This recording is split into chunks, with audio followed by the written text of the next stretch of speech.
When Edwin C. Barnes climbed down from the freight train in Orange, NJ, more than 30 years ago, he may have resembled a tramp, but his thoughts were those of a king. As he made his way from the railroad tracks to Thomas A. Edison's office, his mind was at work. He saw himself standing in Edison's presence. He heard himself asking Mr. Edison for an opportunity to carry out the one consuming obsession of his life, a burning desire to become the business associate of the great inventor. Barnes' desire was not a hope. It was not a wish. It was a keen, pulsating desire which transcended everything else. It was definite. The desire was not new when he approached Edison. It had been Barnes' dominating desire for a long time. In the beginning, when the desire first appeared in his mind, it may have been, probably was, only a wish. But it was no mere wish when he appeared before Edison with it. A few years later, Edwin C. Barnes again stood before Edison, in the same office where he first met the inventor. This time his desire had been translated into reality. He was in business with Edison. The dominating dream of his life had become a reality. Today, people who know Barnes envy him because of the break life yielded him. They see him in the days of his triumph, without taking the trouble to investigate the cause of his success. Barnes succeeded because he chose a definite goal, placed all his energy, all his willpower, all his effort, everything back of that goal. He did not become the partner of Edison the day he arrived. He was content to start in the most menial work, as long as it provided an opportunity to take even one step toward his cherished goal. 5 years passed before the chance he had been seeking made its appearance. During all those years, not one ray of hope, not one promise of attainment of his desire had been held out to him. To everyone, except himself, he appeared only another cog in the Edison business wheel. But in his own mind, he was the partner of Edison every minute of the time, from the very day that he first went to work there.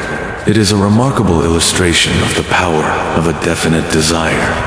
Barnes won his goal because he wanted to be a business associate of Mr. Edison more than he wanted anything else. He created a plan by which to attain that purpose. But he burned all bridges behind him. He stood by his desire until it became the dominating obsession of his life and finally a fact. When he went to Orange, he did not say to himself, "I will try to induce Edison to give me a job of some sort." He said, "I will see Edison and put him on notice that I have come to go into business with him." He did not say, "I will work there for a few months, and if I get no encouragement, I will quit and get a job somewhere else." He did say, "I will start anywhere. I will do anything Edison tells me to do, but before I am through, I will be his associate." He did not say, "I will keep my eyes open for another opportunity in case I fail to get what I want in the Edison organization." He said, "There is but one thing in this world that I am determined to have, and that is a business association with Thomas A. Edison. I will burn all bridges behind me and stake my entire future on my ability to get what I want." He left himself no possible way of retreat. He had to win or perish. That is all there is to the Barnes story of success. A long while ago, a great warrior faced a situation which made it necessary for him to make a decision which ensured his success on the battlefield. He was about to send his armies against a powerful foe, whose men outnumbered his own. He loaded his soldiers into boats, sailed to the enemy's country, unloaded soldiers and equipment, then gave the order to burn the ships that had carried them. Addressing his men before the first battle, he said, "You see the boats going up in smoke?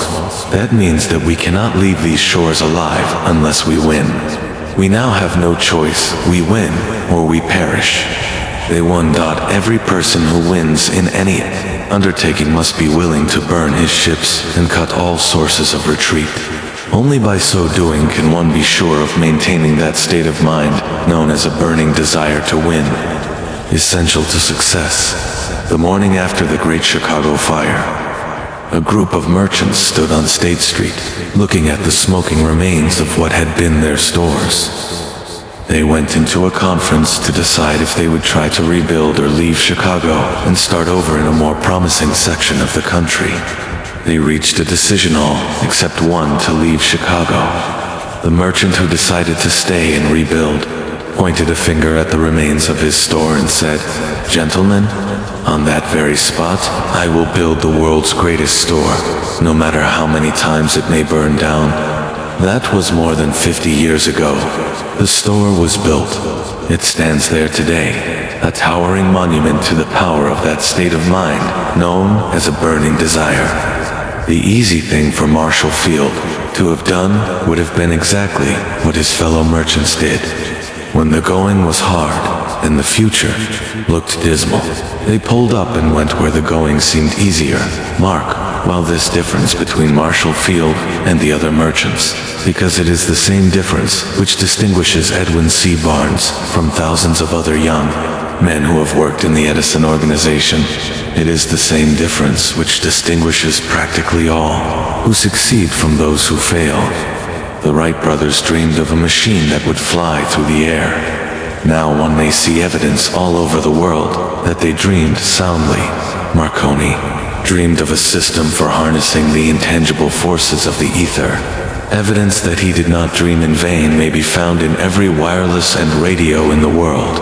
Moreover, Marconi's dream brought the humblest cabin and the most stately manor house side by side.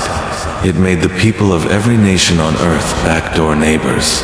It gave the President of the United States a medium by which he may talk to all the people of America at one time, and on short notice. It may interest you to know that Marconi's friends had him taken into custody and examined in a psychopathic hospital. When he announced he had discovered a principle through which he could send messages through the air without the aid of wires or other direct physical means of communication, the dreamers of today fare better. The world has become accustomed to new discoveries. Nay, it has shown a willingness to reward the dreamer who gives the world a new idea.